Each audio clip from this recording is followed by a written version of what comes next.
हे झाड आपल्या सुंदर फुलांबरोबरच आकर्षक सुगंधही साठी ओळखले जाते। त्याचबरोबर लोक हे आपल्या बागेत, टेरेसवरती किंवा बाल्कनीत लावायला आवडतात। जर तुम्हाला तुमचा मोगरा वर्षभर फुललेला पाहायचा असेल तर मार्च महिन्यात काही काम जरूर करा। ओम साईराम, तुमचे माझ्या व्हिडिओमध्ये स्वागत आहे। व्हिडिओ कुठे न स्किप करता पूर्ण बघा आणि आवडल्यास लाईक आणि सबस्क्राईब करा।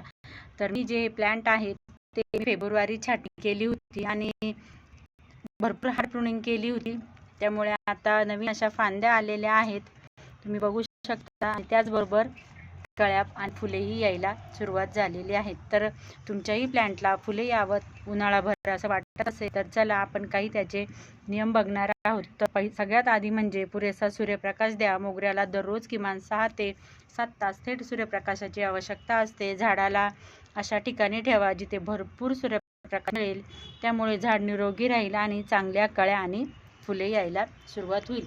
रिपोर्टिंग, कुंडी जर बदलायची असेल किंवा आपले झाड जास्त 2-3 वर्षांचे जुने झालेले आहे, रूट बाउंड झालेले आहेत जर तुम्हाला वाटत असेल, त्यामुळे फुले येतात आणि आपले प्लांट फुलांनी भरत नाही, तर मार्च मध्ये झाड कुंडीतून काढून मुळे हलक्या हाताने छाटणी करावी। त्याचबरोबर त्याला जर तुम्हाला मोठ्या कुंडीमध्ये लावायचे असेल तर तुम्ही मोठ्या कुंडीतही लावू शकता। त्याचबरोबर छाटणी, जर तुम्हाला प्लांट पॉटिंग करायचे नसेल तर छाटणी करा। मार्च महिन्यामध्ये मोगऱ्याला छाटणीसाठी सर्वोत्तम असा उपाय आहे।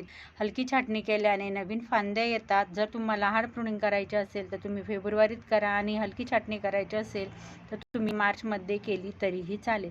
इतक्या जास्त नवीन फांद्या तितकी जास्त फुले येतात। त्यानंतर हिवाळ्यात मोगरा विश्रांती अवस्थेत असतो आणि त्यामुळे वाढ मंदावते। मार्चमध्ये वाढ पुन्हा सुरू होताना दिसते, त्याला पोषणाची गरज असते। कुंडीत वरची 2-3 इंचाची जी माती आहे ती तुम्ही बाहेर काढून वर्मी कंपोस्ट, शेणखत, नीमके किंवा थोडे बोनविल मिसळा।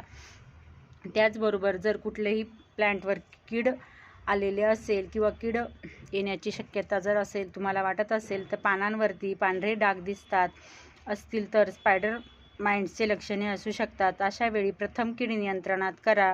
हलका प्रादुर्भावाने नीम ऑइलचे स्प्रे करा आणि गरज असल्यास कीटकनाशक वापरा।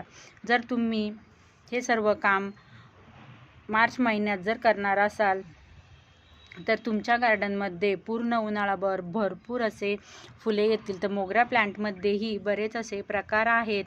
तर माझा जो आहे तो हा वेली मोगरा आहेत आणि वेली मोगऱ्याचे जे फुलं आहेत ते थोडे पाकळ्यांच्या आकारात येते आणि जो दुसरा मोगरा आहे जो गुच्छाच्या स्वरूपात वाढतो त्याला गुच्छाच्या स्वरूपातच फुले येतात। तर चला, तुमच्याकडे कुठला मोगऱ्याचा प्रकार आहेत नक्की सांगा। जर तुम्ही हे सर्व जर काम मार्चमध्ये जर केले तर तुमचा मोगरा संपूर्ण उन्हाळाभर सुगंधी फुलांनी बहरलेला दिसेल। जर तुम्हाला माझा व्हिडिओ आवडला तर लाईक आणि सबस्क्राईब करा। भेटू पुढच्या व्हिडिओमध्ये। बाय।